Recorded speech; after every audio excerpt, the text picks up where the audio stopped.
דבר אלינו אורן. אז בפעם השנייה אני אומר צהריים טובים לכולם, וזה כבוד גדול לראות אותך פה איתנו, יוסי ניישלוס, אחרי שהבנו שאתה חוזר אלינו, היית קצת בנופש בבית חולים מאיר וחזרת אלינו וחזרת לאחוז במצלמה, אז באמת בריאות איתנה וישר כוח על כל מה שאתה עושה. אם כבר מדברים על המצלמה שאתה אוחז בה, אז אני מאוד מקווה שיהיה לי את הכוח, וגם לחבריי במועצת העיר, לתת לך את האפשרות להמשיך לצלם. אני חושב שזה חשוב, זה חשוב לשקיפות, ובעזרת השם תמשיך לעשות את מה שאתה עושה פה גם במועצת העיר. חברים, אנחנו התכנסנו בצהרי יום שישי זה כדי לארח אותך, חבר הכנסת דב חנין. יהיו שלומרו, למרות שהמרחק הפיזי הכל כך קטן בינינו, פרוסה בינינו תהום אידיאולוגית, ולמרות התהום הזו, אתה רואה שבט אחים גם יחד, ואני קודם כל מאוד מסקרן אותי לפגוש אותך, מאוד מסקרן אותי לשמוע אותך, ואני חושב שכל מי שהגיע בצהרי יום שישי זה לשמוע אותך, אז בוודאי אנחנו נרצה. ואם אתה יכול, אז היה פה פעם דיסקים, אתה יודע, ואמר כאלה אמרות קיצוניות, אם אתה יכול להגיד משהו קיצוני, אולי נתפרסם שוב פעם. בדיוק, פורום מג'די.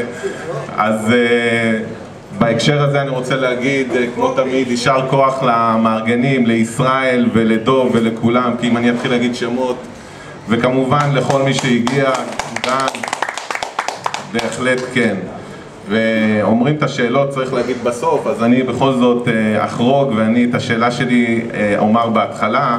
אני הייתי רוצה לאתגר אותך באמת עם הסוגיה האיראנית, ובהקשר הזה התפרסם היום במעריב איזשהו סקר שאומר בעצם שהציבור בסך הכל תומך בראש הממשלה, בשר הביטחון, בעמדה. כמובן שכל אחד מאיתנו היה רוצה להימנע מהתקפה כזו, לו זה אפשרי. כמובן כל אחד מאיתנו היה רוצה שאחרים יעשו את העבודה במקומנו, אבל כך עולה מהסקר, גם אם נידרש, אז העם מוכן לפעולה הזו, ואני הייתי שמח לשמוע מה עמדתך בהקשר הזה. הבמה שלך. תודה רבה. אצלכם עומדים או יושבים? אני בדרך כלל מעדיף לעמוד, כי יש רחוקים, אבל זה תלוי בבעל הבית עם המצלמה, אם זה לא עושה לו צרות. אתה ממש נראה מצוין במצלמה. אני בטוח שאני נראה מצוין, השאלה אם לעמוד או לשבת. שנשמע אותך. תראה, יובל דיסקין, שהוא אמר את האמירות הקשות שלו, הוא ישב. הוא ישב. אז זה גם... אז אתה אומר בישיבה. אוקיי. טוב, קודם כל יום טוב, אני מאוד שמח להיפגש איתכם. האמת היא שמארגנים של פורום מג'די פנו אליי כבר כמה וכמה פעמים ולא כל כך יצא, ואני שמח שהנה יש לנו את ההזדמנות להיפגש. אני מאוד מעריך פורומים כאלה, כמו הפורום שלכם, של אזרחים שמתכנסים לשבת, לשמוע, להקשיב, לדבר ולחשוב על סוגיות שמטרידות אותנו בחברה הישראלית. אני חושב שזה דבר מאוד חשוב, אנחנו צריכים את השיח הזה. אנחנו צריכים ציבור שמתעניין, מעורב, שואל שאלות, לפעמים מביע ביקורת, ורואה את עצמו כחלק מאלה שבסופו של דבר צריכים להשפיע גם על ההחלטות שמתקבלות, לא רק לשמוע עליהן בדיעבד. אני מבטיח לחזור לנושא של איראן, אבל ברשותכם אני אתחיל בכמה מילים על עצמי, ואחר כך בכמה מילים על התנועה שאני מייצג בכנסת, כי נדמה לי שלפחות את התנועה שאני מייצג בכנסת לא כל כך שמעתם הרבה בפורום מג'די לאחרונה. אני בטוח שלפני זה קצת יותר. אז כאמור, שמי דב חנין. במקצועי אני בעצם משפטן. אני גם לימדתי משפטים באוניברסיטת תל אביב, הייתי שם ראש התוכנית לצדק סביבתי בפקולטה למשפטים.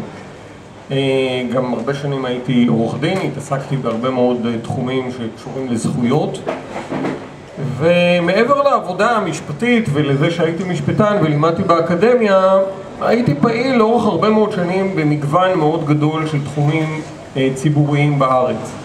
הייתי פעיל בעניינים של שלום, ישראלי-פלסטיני, ישראלי-ערבי. הייתי פעיל בנושאים של זכויות עובדים וזכויות אדם. הייתי פעיל מאוד בכל מיני מעגלים של התנועה הסביבתית. ובעצם מיליתי בתנועה הסביבתית תפקידים התנדבותיים, החל מהתפקיד הכי חשוב, שזה אותו אדם שמקבל את הטלפון בבוקר, שאומרים לו, שעה 12 צריכים לעמוד עם שלט בצומת. אתם יודעים, אלה האנשים שעליהם הכל מבוסס. כי אם הבן אדם עם השלט לא יהיה בשעה 12, אז לא, כל המנהלים והחכמים לא הצליחו לעשות שום דבר. והתפקיד האחרון שלי בתנועה הסביבתית, ממש לפני שנהייתי מועמד לכנסת, היה יושב ראש ארגון הגג של ארגוני הסביבה. יש לנו היום בישראל 120 ארגונים סביבתיים פעילים, החל מארגונים מאוד גדולים ומוכרים כמו החברה להגנת הטבע, אדם טבע ודין, וכלה בארגונים קטנים ומקומיים שפועלים באזור מסוים, בסביבה מסוימת, כדי להגן על התושבים, כדי להגן על הסביבה, כדי להגן על הטבע, כדי להגן על הבריאות. התנועה הסביבתית בישראל היא באמת אחד הדברים המרשימים, היפים ביותר שיש בחברה הישראלית. אנחנו מדברים על 120 ארגונים היום, על אלפים רבים של אזרחים שהם פעילים בצורה כזאת או אחרת במעגלים של התנועה הסביבתית, ולתנועה יש לא מעט הישגים. גם במאבקים, גם בשמירה על מקומות מסוימים וגם בקידום המודעות לחשיבות של נושאים סביבתיים וההבנה שאנחנו לא מדברים על מותרות, אלא בסופו של דבר אנחנו מדברים על הבריאות ועל החיים שלנו. אני מרגיש את זה מאוד נוח לומר את זה בכפר סבא.